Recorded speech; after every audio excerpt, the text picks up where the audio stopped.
any idea what's going on out there? We'll find out soon enough.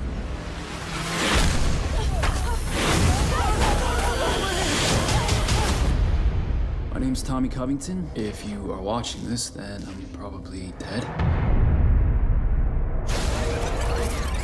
Dan, today is your day, my friend. Do you, Skylar, take Dan to be your lawfully wedded husband? I do. I now pronounce you husband and wife.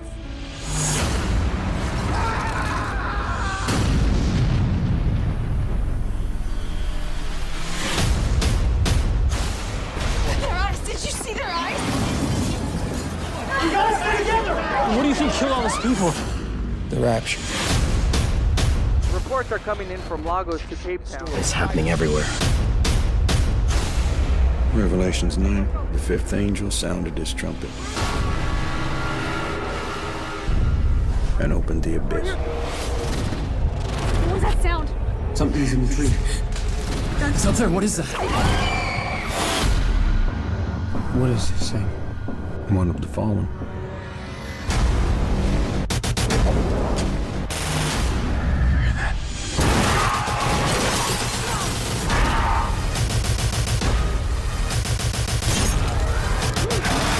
Everyone get to the basement!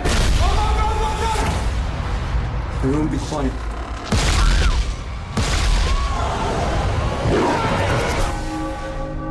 Somebody help her, please! We don't have much time left on this earth. This is the first season of bad things to come. It's only gonna get worse. You know, there's one thing I hate more than a poorly made Christian movie. It's a Christian movie that has absolutely no basis on its theology whatsoever. So, after the rapture there are fates worse than death? So why is it everybody in this movie dies?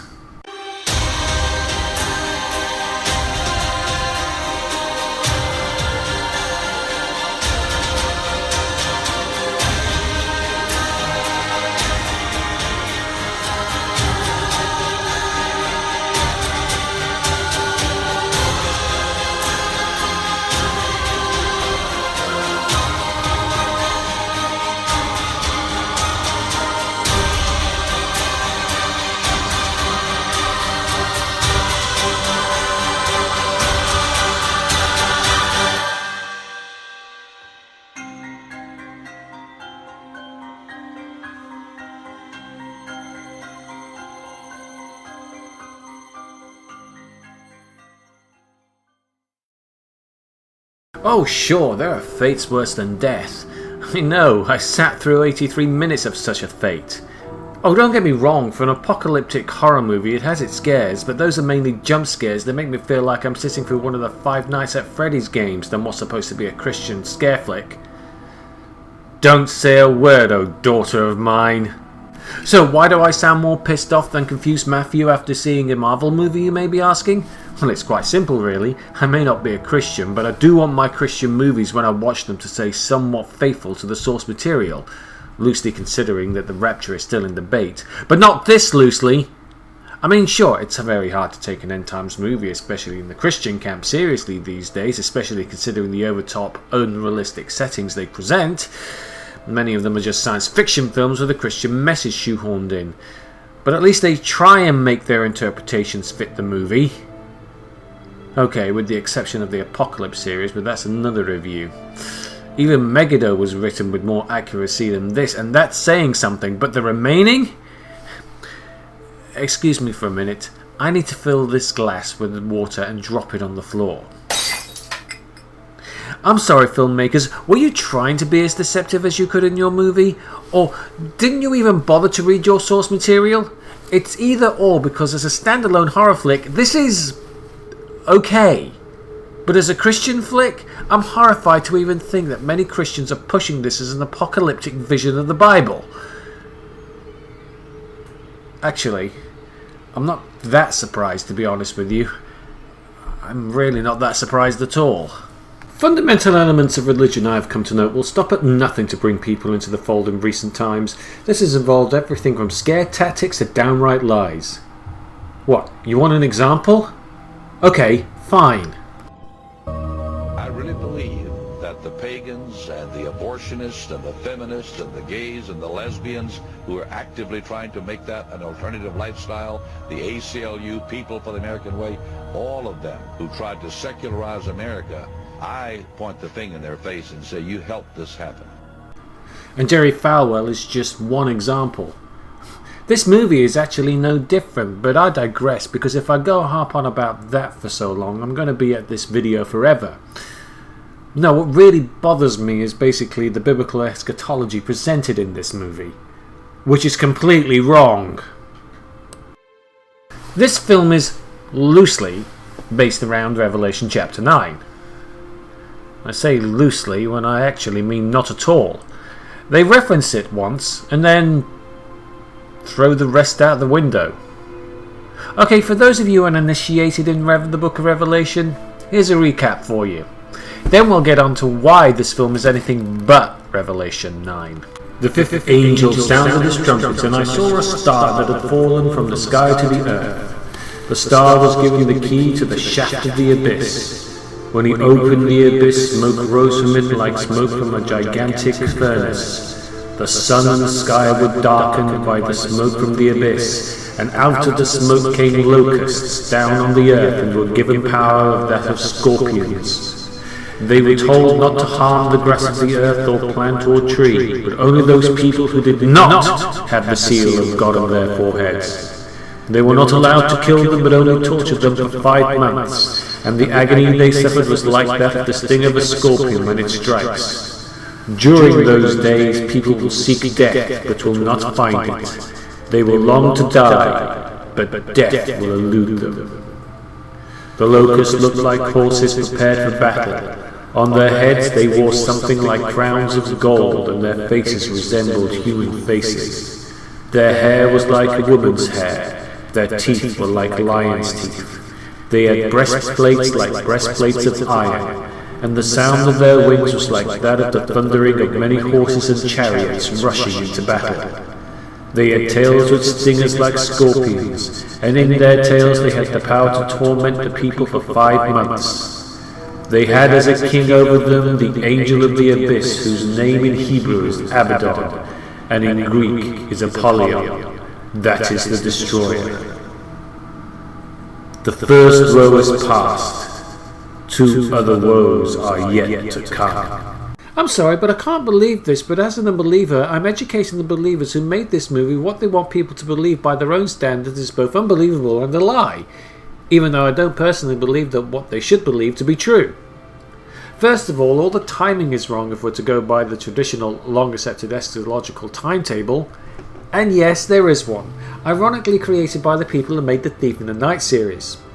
Yes, folks, amongst the end-time Christian preachers, that is the actual timetable they use to measure the events in the tribulation period. Points to this film for throwing the traditional timetable of events out of the window, but minus points for getting it all so wrong, and if not wrong, making it confusing. Now, I'm not an expert on the Bible. Okay, I am, I did major in its studies, but the film concentrates so much less on the events supposed to happen in the end times, such as the questionable rapture and one quick violent hailstorm. I think there was an earthquake in it too, but I was so confused when it all started I didn't really notice. Yeah, there was an earthquake on second viewing. I didn't miss it so much as forgot it happened, as it's not the focus of the movie. Neither is the miraculous event of the rapture, which is actually quite horrifying, as many people simply drop dead rather than disappear as the accepted tradition. No, as I said before, the focus is Revelation 9 and the locusts mentioned in it. And this is where the movie really fails, as the chapter could not be more clear. These beasts are not given the power to kill, but to torture with a pain so terrible you'd beg for death. And yet in the film that espouses, after the rapture there are things far worse than death, these so-called sadistic locusts are doing a lot of killing. Did they forget to read the memo or something? Or did they take a page out of the Hellraiser school of sequels and forget they weren't supposed to be killers but bringers of pain, If the Bible were a Clive Barker novel, Jesus would disown these movies in an instant. It's sad that films like this play in the fear element so much that in hope that their audience can be so ignorant of the Bible that they will just buy the BS they're selling. But then it comes as no real surprise to me when I learn that some of the people behind this film are anti-gay, anti-premarital sex and anti-hip-hop dancing. I kid you not, that's in the film. And yet, enjoy their shellfish. You know, it really speaks volumes when the Christian filmmaker jumps the shark and moves from cherry-picking the Bible to totally rewriting it just to get bums on those church seats. But then it really comes as no surprise when one of the stars in this movie at the end of the film is none other than John Piper Ferguson, the preacher who claims to have gone to hell and back. It really gives you an idea of the mindset the filmmakers in when they were writing this movie. Which is kind of sad. Had this been a simple horror flick based on a loose interpretation of the Bible, I'd have been okay with it. But it wasn't, and it's being touted and advertised as such by the media. Sure, it's not apocalypse light as presented in other end-time movies, and it's very chilling and overwhelming when you come to think about it, but it's not actually based on what they claim to be truth. And so it loses its impact, as it should.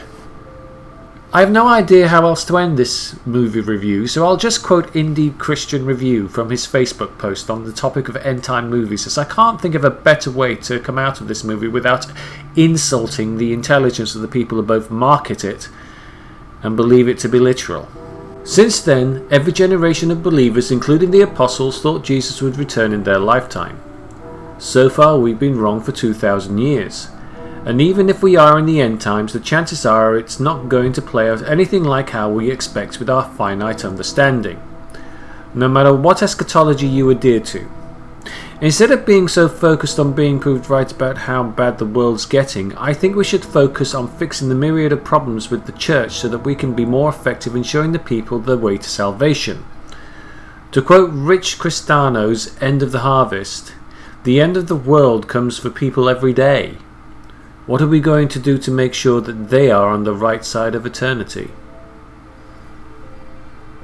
Until next time, ciao.